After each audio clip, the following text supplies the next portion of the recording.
a hora agora de trazer os homens para essa conversa, né? Porque se a gente quer viver numa sociedade com equidade de gênero, é importante que os homens também reflitam sobre qual que é o papel deles nessa luta, sobre novas formas de ser homem, né? Novas masculinidades. A gente está no Setembro Amarelo, né? Vocês estão sabendo, que é um mês de conscientização, né? E de prevenção contra o suicídio. E não sei se vocês sabem, mas a taxa de suicídio entre os homens é maior, bem maior do que entre as mulheres, e um dos motivos é justamente por conta dessa ideia tóxica que a gente tem muitas vezes, né, de que os homens precisam ser fortes, precisam ser os provedores, não podem demonstrar fraquezas e nem fragilidades, né? Então a gente vai trazer nesse painel aqui um papo de homem, um timaço para discutir esse tema. O nosso primeiro convidado é fotógrafo e jornalista, ele escreve justamente sobre masculinidade na plataforma Papo de Homem, participa também do coletivo Balaio de Paz, e é coordenador do documentário O Silêncio dos Homens, que fez uma pesquisa com mais de 40 mil pessoas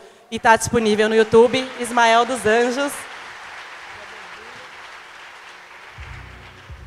O nosso segundo convidado é fundador da EPA, que é a Escola de Preparação para Amanhã, idealizador do projeto MDF, Mulheres do Futuro. Eles colocam mulheres da periferia para discutir a construção do futuro do trabalho. Uma salva de palmas para o Miguel da Hora. Seja bem-vindo, Miguel. E também teremos o Gustavo Fuga, que é fundador da For You Too, que é uma escola de inglês na periferia. Salva de palmas para ele também. Bem-vindo, Miguel. E quem vai mediar esse papo incrível é o sócio da Cinetics. Eu preciso ler essa mini biografia porque eu achei ela maravilhosa. Ele é um cara comum, casado com Lid, pai de Nini e Cadu, filho de pai pernambucano e mãe baiana, e honra suas raízes nordestinas pelo gosto por cordel e arano suassuna. Uma salva de palmas para o Anderson Penha.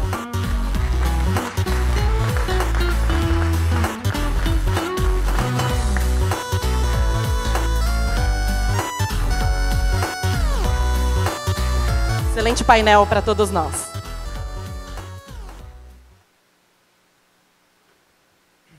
Pessoal, eu vou ficar com o celular na mão, porque eu só tenho um fera do meu lado, não é porque eu estou vendo mensagem no WhatsApp não, tá?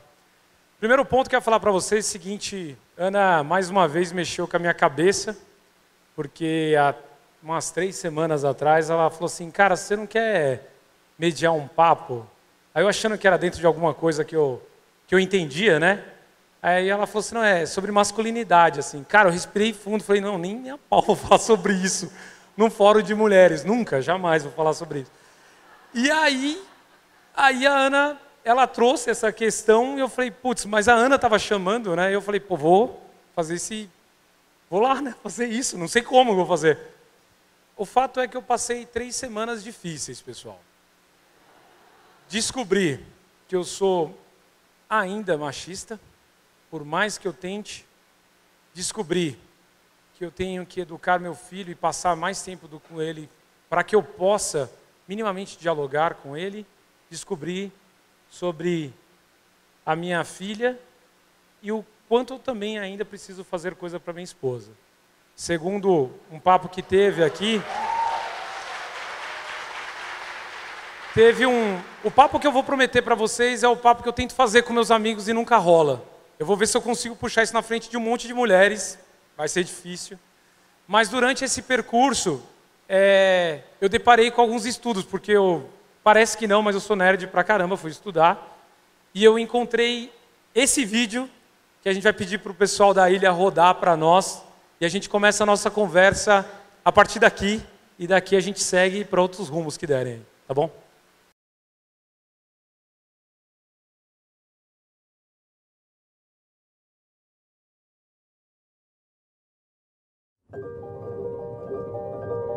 Os homens, eles desde pequeno, eles têm que forjar uma identidade masculina, que é essa imagem onde é baseada na força, na não sensibilidade. E isso cria uma camisa de força dentro do universo masculino, né? Como se os homens crescessem muitas vezes com suas emoções todas trancafiadas.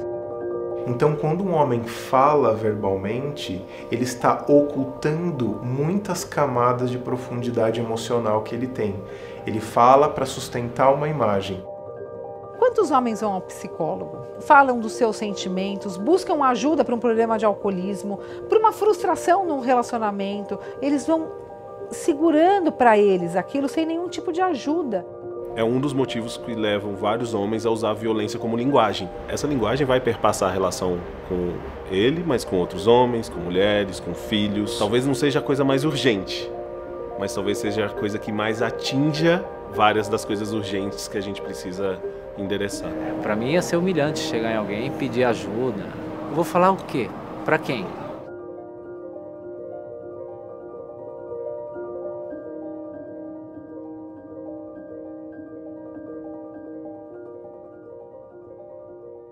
Existe ou não existe um movimento de transformação dos homens acontecendo hoje?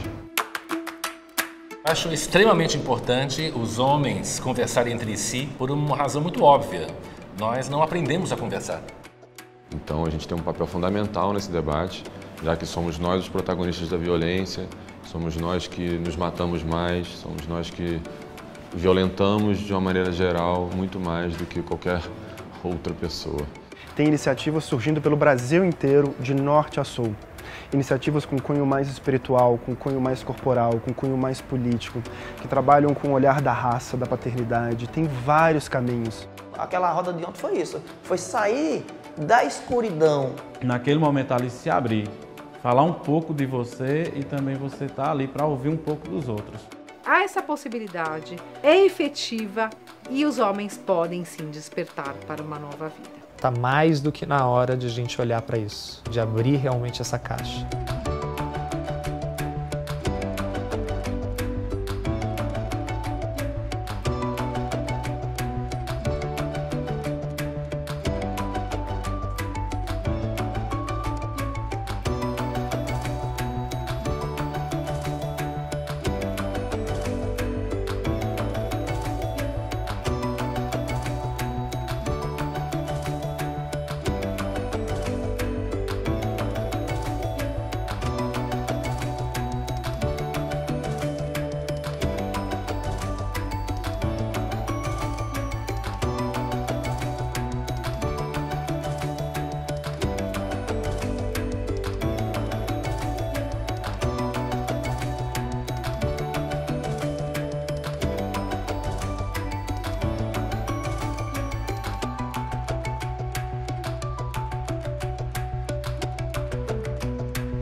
Ismael, obrigado, cara.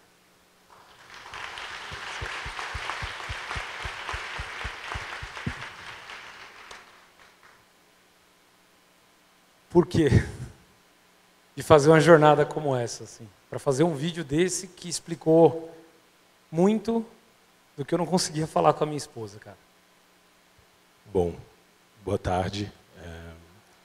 Queria, antes de mais nada, agradecer pelo convite de estar falando sobre masculinidades num fórum como esse. Normalmente, a gente escolheu esse nome, O Silêncio dos Homens, mas a gente tem plena noção de que os homens falam muito e falam o tempo todo. Os homens interrompem as mulheres, os homens falam alto, mas para os homens é muito mais fácil falar sobre futebol, sobre carreira, sobre sucesso, sobre mulher de uma forma pejorativa, mas é muito raro que os homens se impliquem. É muito raro que os homens se abram, falem sobre medos, anseios, problemas, mesmo com os melhores amigos. Então, a ideia esse é o trailer de um documentário que está de graça online no YouTube. Foi lançado há pouco mais de 2 semanas e já está com mais de 360 mil views, então está rodando bem. A ideia é que seja uma fagulha para a discussão de masculinidades no Brasil. Os homens cometem violências muito graves. O Brasil é o 5º maior país em índice de feminicídio, uma mulher estuprada a cada 11 minutos. Mas a gente precisa qualificar. Os homens ocupam espaços de poder, né? Os homens são 85% do Congresso, mais de 90% das lideranças de empresas. Mas a gente precisa qualificar primeiro que homens são esses. Quando a gente fala de homens no poder, eu, como homem negro, não conheço homens negros no poder, normalmente. Os homens negros estão liderando as outras estatísticas. Os homens se suicidam 4 vezes mais do que as mulheres no Brasil. Os homens são 95, 96% do sistema prisional. Os homens, principalmente também negros, são os que mais morrem na faixa entre 18 e 30 anos. Então, morrem 3 a 4 vezes e meia a mais do que as mulheres. Então, essa masculinidade é danosa, é nociva. Os comportamentos dos homens são nocivos. As dores que os homens sentem e não falam sobre causam outras dores. Então, eu acho que a gente precisa conversar sobre isso. A ideia do documentário é justamente servir como uma fagulha, para sentar do lado, para conversar, para botar os homens para falarem em roda, para que essas coisas não evoluam para a violência, que a gente consiga criar maneiras mais saudáveis do ser homem. Durante o filme, quando eu assisti, eu percebi que eu, como um homem comum, assim, não havia assim, desenvolvido uma linguagem para expressar sentimentos. Às vezes você vê o homem tendo crise de ansiedade e o coração pulsando e você não sabe que aquilo se chama agonia. E você vai para o médico achando que o coração vai parar ou vai explodir, mas tem um nome para isso, né? Que é agonizar, assim. E é muito louco porque não teve esse diálogo, às vezes, com outro homem, seja meu avô, meu pai, meus tios. E hoje eu vejo assim, o quanto que ter uma voz nesse documentário, ele fala assim, poxa, qual o repertório que eu preciso criar para explicar, às vezes, o sentimento para as outras pessoas? Isso é super importante. Tem uma condição chamada alexitimia, que é a dificuldade de nomear os sentimentos. Tem pesquisas que apontam que 80% dos homens têm dificuldade de identificar o que sentem. E, bom, o sentimento mais autorizado para os homens é raiva. Então, o cara fica com medo, a resposta é ficar com raiva. O cara fica frustrado, a resposta é ficar com raiva. O cara está ansioso, a resposta é ficar com raiva. O time perdeu. O time perdeu, a resposta é ficar com raiva. No estádio, inclusive, outras coisas podem, né? No estádio pode chorar, no estádio pode abraçar e beijar outro homem, fora de lá não pode. Mas, enfim, são condições que são nocivas para o ambiente social, são nocivas para o que a gente está ensinando para os nossos filhos. Eu sou pai de um menino de 5 anos, então, para mim, trabalhar com masculinidades e tentar provocar conversas em torno de masculinidades mais saudáveis é aquilo. Fico com vergonha quando aparece no trailer, mas é bem isso. Não é a coisa mais urgente, mas com certeza perpassa a maioria das coisas urgentes que a gente tem de problemas na sociedade para resolver. Bom, Miguel, sei que você faz um trabalho animal aí de ajudar nesse processo de inserção das mulheres com o MDF e tal. Eu já vou mandar, você já conta um pouco do MDF, mas já vou mandar uma pergunta para você, cara. Durante essa minha 3 semanas fatídicas de pesquisas a fundo, eu descobri que a distribuição do trabalho do lar entre um menino e uma menina, porque no meu caso, meu filho e minha filha, eles ajudam a gente em casa. A gente optou por isso, eles pegam as coisas, fazem conosco. Não é trabalho infantil, quero deixar claro, é um trabalho das crianças de arrumarem as coisas e tal. E eu deparei com um gráfico que mostra que 70% dos trabalhos do lar, ela ainda é direcionada para meninas. E os meninos não fazem isso. Cara, qual que é a sua opinião sobre isso? Até porque você está ajudando mulheres de uma outra forma. E essa é a pergunta que, assim, toda vez que eu tento fazer essa pergunta, eu juro que eu tentei fazer essa pergunta pelo WhatsApp, fui escrachado pelos amigos. Eu tentei fazer no bar, aí os caras começaram com aquela zoação, aí eu também comecei a zoar porque eu comecei a ficar com vergonha, entendeu? Falei, porra, acho que eu tô meio que não devia ter feito essa pergunta. Aí eu lembrei da Ana, né? Falei, porra, olha o que a Ana fez. O que você acha, cara? Cara, acho que eu sempre tive uma atuação muito forte com o social, né? Então, eu sou um cara de periferia, eu vivi muitas coisas direto, assim, na pele, mas sempre fui um cara muito revoltado, assim. Então, dentro da periferia, por exemplo, essa coisa da raiva, pô, é instrumento de sobrevivência.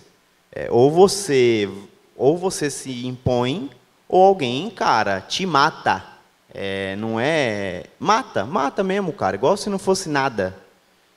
A cultura de violência, hoje em dia, eu vivo ainda na quebrada, mas hoje em dia eu sinto que está bem mais tranquilo, mas na época, por exemplo, que tinha facção se instalando, o negócio era pesado, né? Então eu sempre tive uma atuação muito forte dentro da quebrada, com projeto, porque eu sempre achei que estava tudo muito errado. E o caminho que eu encontrei foi a tecnologia, cara. E aí eu acho que é um dos campos que você vê mais isso se refletir, assim. Porque quantas vezes eu não perdi alunas brilhantes, porque a família chegava e falava assim, não, ela tem que cuidar do irmão mais novo. Ah, ela tem que limpar a casa. Ela tem que... Inventava assim, ó, um monte de empecilho que, cara, ela tinha, sei lá, outros 5 irmãos. Os moleques ficavam em casa lá, mexendo no celular, sei lá, jogando videogame, e não podia limpar. Ela tinha que limpar. E o mais bizarro disso vira uma bola de neve, né? Então, assim, o MDF, por que o MDF existe? Cara, o MDF, ele para mim, foi encontrar uma oportunidade nessas novas tecnologias. Eu acho que as tecnologias não chegam para todo mundo, mas a gente tem hoje tecnologias nascendo que podem mudar isso e que podem criar muitas outras oportunidades. E cara, eu vivenciei uma realidade, por ser periférico também, com essa discussão das questões das mulheres, muito pesada, né? Não é sobre dado. Para mim, nunca foi sobre dado. As minhas amigas chegavam na escola espancadas. Elas apanhavam na frente de casa. E vai alguém falar um A para você ver o que te acontece. Que o cara sacava uma arma ali e dava um tiro na sua cara. Então, eu encontrei no MDF, cara, por ver essa oportunidade e estudando o futuro do trabalho, eu notei que o bicho vai pegar muito mais para as mulheres. Hoje em dia, que tem, por exemplo, uma mulher na frente do FMI, tem muito estudo, muito dado do FMI discutindo o futuro focado nas mulheres. A probabilidade de automatização, quando a gente fala de cargo de mulheres, é 70% maior. Bem parecido com 70% que você comentou. Acho que uma coisa leva muito a outra, assim. A gente sempre limitou onde a mulher entra, o que ela faz. E agora que as coisas estão mudando, cara, o que vai ser automatizado? A mulher tinha o trabalho que tem menos valor. Agora a máquina vai ter o quê? O trabalho que tem menos valor. Então, se a gente não começa a se mexer agora, cara, a coisa vai só se propagar. Então, o MDF, ele é um projeto... Eu não sei nem se a Paula está aqui hoje. A Paula falou que vinha, era uma das participantes do projeto, mas ele já nasceu com esse intuito, assim... Eu sei que é uma dor e alguma coisa precisava ser feita. O que eu fiz foi, cara, os espaços que eu podia abrir, eu abri. O que eu sabia, eu passei para frente. Hoje tem um grupo de mulheres incríveis que estão discutindo o futuro, que estão mexendo com um monte de tecnologia louca e que estão se preocupando em levar isso para outras mulheres. Mas eu queria seguir... Não, pode concluir. Porque, cara, eu acho que acontece e quem tem o poder de acesso tem que se tocar e dar um estalo sobre isso, sabe? E eu, como um homem, mesmo sendo periférico, branco, do cabelo liso, hétero, eu acessei muitos espaços que outros amigos meus de quebrada nunca acessariam, que mulheres de quebrada jamais acessariam. Então, acho que o MDF é principalmente abrir uma porta só. Mas o fato... Eu sei que a Iana faz um trabalho animal aqui chamado Programaria. Conheci a Iana num outro rolê aí e tal. O fato da mulher sair para fazer esse trabalho faz com que a vida, quando ela volte para casa, esteja mais leve, porque a sensação que eu tenho como homem é que assim, ó, a minha esposa está trabalhando e eu estou trabalhando. Se eu chego em casa e a casa está desarrumada, com todo respeito, foda-se. Cara, eu não ligo. Sinceramente, eu tive um problema no início do meu casamento com isso. Porque eu não ligava, cara, eu não ligava. Eu tive que fazer um pacto com a minha esposa, que era assim, eu não vou trazer ninguém aqui em casa para... Porque ela falava assim, na cabeça dela, a casa ficar zoada era culpa dela. E eu nunca cobrei minha esposa disso. Mas só depois que eu comecei a ver que eu não voltava para casa, porque eu sou um tremendo workaholic, e eu aprendi isso nessas últimas 3 semanas, e eu não cobrava isso para ela, ela se sentia como se fosse cobrada. As mulheres que estão passando por esse envolvimento, o trabalho que o MDF, quando elas voltam para casa, como é que elas resolvem o problema? Ou os maridos estão resolvendo os problemas? Tem uma conversa sua com esses maridos? Se tem marido, né? Porque lá tem um monte de mãe, mas marido é raridade. Cara, eu acho assim, hoje, esse é um tema que vai perpassar por várias preocupações. Eu acho que não alivia em nada hoje, assim, coloca mais uma carga, mas eu tenho esperança que essa carga um dia possa criar novos caminhos para elas, assim.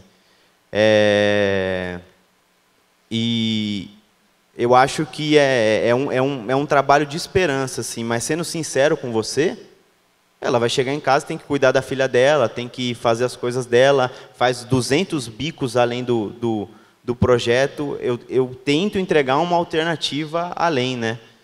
Mas acho que até isso se refletir, vai precisar de muito fórum desse aqui, vai precisar de muita iniciativa, muita rede para a mulher empreender, muito espaço ainda para a mulher acessar, mas eu sinto que é um passo já. Eu tentei falar isso com os caras do futebol, eu juro. Aí, a galera também me deu uma zoadinha e aí um cara me chamou de canto e falou assim, não, cara, eu também ajudo minha mulher em casa, por isso que eu estou aqui com você jogando bola agora.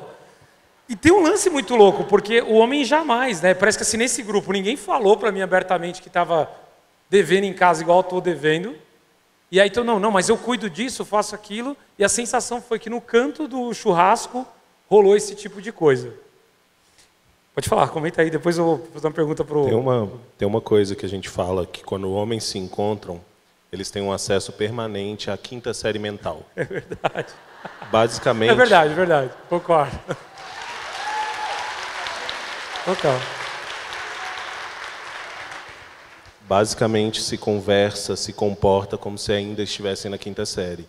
E, bom, carga mental não é um conceito que os homens em geral conhecem, não entendem o que é isso e não entendem que, bom, você falou, né, eu não ligo, mas não entendem que o não ligar deles impacta no ligar da outra pessoa. Então, enfim, é responsabilidade de quem mora da casa cuidar da casa, é responsabilidade de quem tem filho exercer a paternidade de maneira responsável.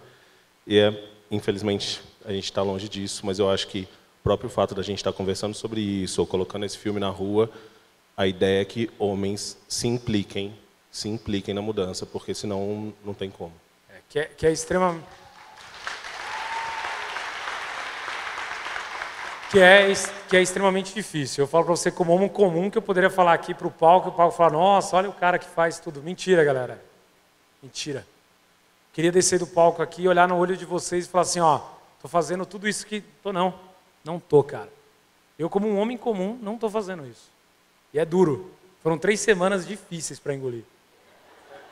Não, agora não tá mais difícil, porque eu abri uma brecha em casa, tô apanhando todo dia agora, assim, tá vendo, tem que limpar, arrumar, fazer. As crianças, meu filho tá me cobrando, né? E é isso muito louco. E durante esse trabalho, essa pesquisa também fazendo, eu cheguei num conceito, deixa eu até apertar aqui para poder não falar errado aqui e tal, porque eu sei que o Gustavo Fuga faz esse trabalho com inglês e tal, não tem um trabalho muito, que me chamou muita atenção desse trabalho de trazer estrangeiros para dar aula na periferia, mas é mais amplo do que isso. E durante essa pesquisa, cara, eu me deparei com um negócio muito louco chamado Midtown. Eu nem vou tentar falar inglês, porque vai que eu passo uma Midtown. Que o termo em inglês, eu vou falar, vou tentar, mas se não me corrigir publicamente aqui e tal, que é, deixa eu até achar o termo aqui certinho, para falar para vocês. Eu não sei se vocês que estão aqui na plateia sabem, mas surgiu um termo na Inglaterra chamado Men Going Their Own Way.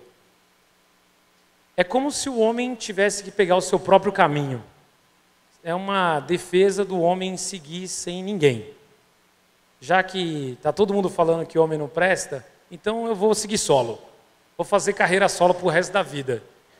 Eu peguei esse termo em inglês porque você é o único cara que está mandando bala aqui com inglês. Eu falei, cara, vamos discutir com você, né? Vamos ouvir um pouco sobre isso. Cara, fala um pouco sobre o seu rolê, mas eu queria saber um pouco do seu ponto de vista sobre esse movimento também. Legal. Bom, brigadíssimo pelo convite. Uma baita responsabilidade também. Tive momentos de tensão consultando ali as universitárias, e algumas delas estão aqui, de como não falar besteira aqui, né? E é muito fácil.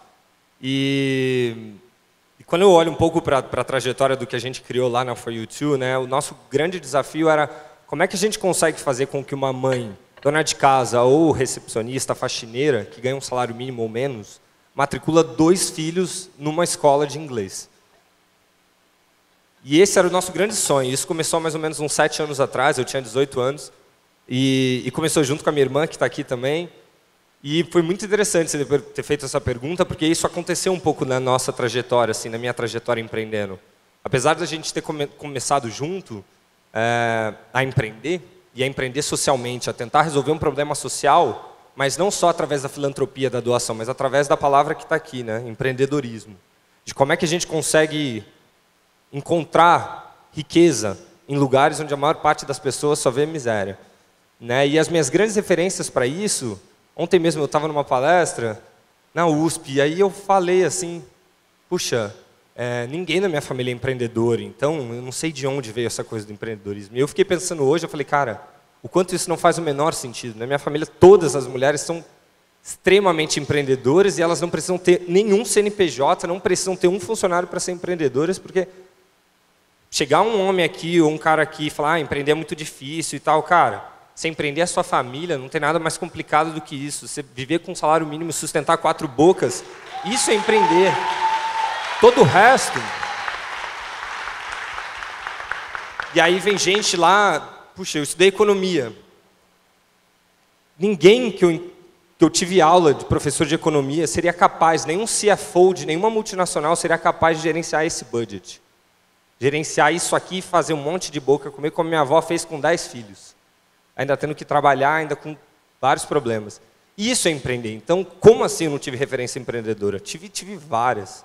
E grande parte delas, grandes mulheres, e eu tenho certeza que tem várias aqui. Então, acho que essa coisa do homem ir na trajetória própria, ou de seguir ali o próprio caminho, é um caminho de autossuficiência, né? É um caminho de que, puxa, a gente se basta, de que a gente consegue correr atrás. E isso eu acho que é muito reflexo dessa não vulnerabilização. Eu não posso pedir ajuda, eu não posso mostrar que eu tenho dificuldades, eu não posso pedir ajuda, eu sou suficiente. Porque é isso que o mundo espera da gente, é isso que a minha mãe espera de mim, é isso que meu pai espera de mim, isso é o que está na cabeça. No fundo não é, eles não esperam nada disso. Só esperam que a gente seja super feliz. E que peça ajuda, e que possa chorar quando precisa chorar, e que possa se vulnerabilizar mesmo, abrir o coração. Só que isso é uma coisa extremamente difícil, assim. Espero, com certeza, numa próxima oportunidade, poder chegar aqui na frente de vocês e falar, puta, eu consegui fazer, e eu acho que os caras que estão parceiros de vocês, estão junto aí na trajetória com vocês, vão conseguir fazer. O que eu tenho para dizer, cara, é muito, muito difícil, assim, é muito complicado. O caminho sempre é muito mais fácil de você guardar, é você fingir que nada acontecer, ou é você, antes de ter uma conversa difícil, ADR, né? Antes de ter ADR ali, fugir, só concordar, que é uma técnica que muitos dos meus amigos muitas vezes falavam, cara, melhor coisa para ter uma conversa difícil, só concorda, parceiro, e nem fala nada, só fica assim. Cara, que tipo de interação pode surgir de uma relação como essa, de uma conversa como essa? No fundo tem um ser humano ali, tem um robô aqui, ou tem uma parede aqui do outro lado, conversando. Então esse movimento de se tornar vulnerável, de abrir um pouco o peito, abrir o coração para expressar o que está sentindo, é extremamente difícil fazer isso num palco como esse. Felizmente eu tive chance de falar em vários palcos, em vários lugares, sem a menor sombra de dúvida, esse é um dos mais difíceis, então me vulnerabilizando aqui, nunca me senti tão nervoso e tão tenso em expressar. E aí eu me coloco no lugar de cada mulher que uma vez tem que sentar aqui num palco que só tem homem e fica tremendo na base mesmo, cara. Puta, minha vontade é de sair aqui e ficar quietinho e chorar ali atrás do palco. Então.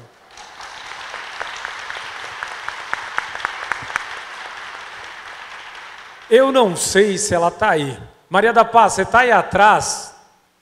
Levanta um pouquinho para mim. Maria da Paz, você que toca lá a sua empresa de turismo, chamado Simplesmente Maria, que quando a Silvia Hess falou aqui assim, olha para o cara, ou a pessoa do lado e troca uma ideia com ele de como que ele pode te ajudar, não deveria ter sido eu, deveria ter sido ele.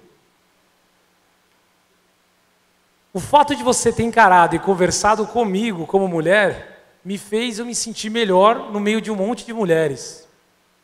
Obrigado pelo conselho que você me deu de como eu posso ser um esposo melhor com a minha esposa.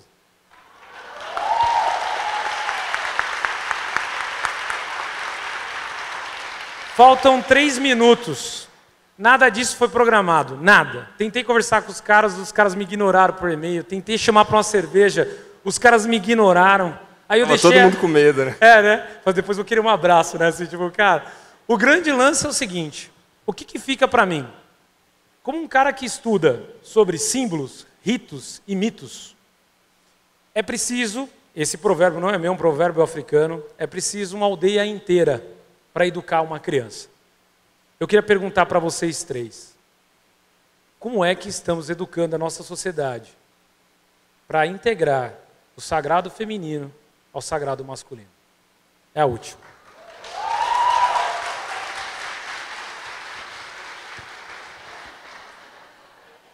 Eita! Cara, eu acho... Assim, até falando dessa... Eu sempre me senti muito o cara solitário. Eu sempre fiz muito isso assim na minha vida. Assim. Eu sempre preferi me isolar, sempre ser o durão. E aí chegava em casa e ficava em posição fetal. Eu estudei já um pouco sobre essas questões das minhas energias femininas. Minha parceira trabalha com isso, a Amanda está ali na frente, inclusive vale a pena conhecer, galera. Dá tchau, senão ninguém vai te ver aí. Ó. E ela me ensina muito todo dia. Cara, eu particularmente acho que a melhor coisa que eu aprendi a fazer foi chorar. Eu sou um cara muito chorão. E hoje em dia, cara, quando eu sinto que eu tenho que chorar, eu choro. Eu chorei com o seu documentário, inclusive. E eu sinto que isso tem me ajudado a quebrar um pouco das cascas dos outros homens que estão em volta de mim.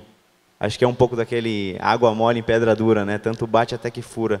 Hoje, graças a Deus, eu tenho um bando de moleque lá no meu projeto que chora. Eu tenho um pai que eu ensinei a abraçar. E eu sinto que o caminho, a ferramenta que eu usei para isso foi chorar. Mostrar que dá para chorar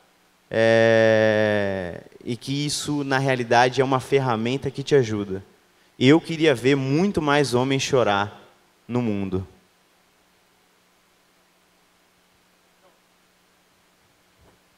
Bom, na gênese da construção mais clássica das masculinidades está o medo do feminino. Não é à toa que os xingamentos que a gente ouve quando a gente é criança são detrimentais às mulheres, né?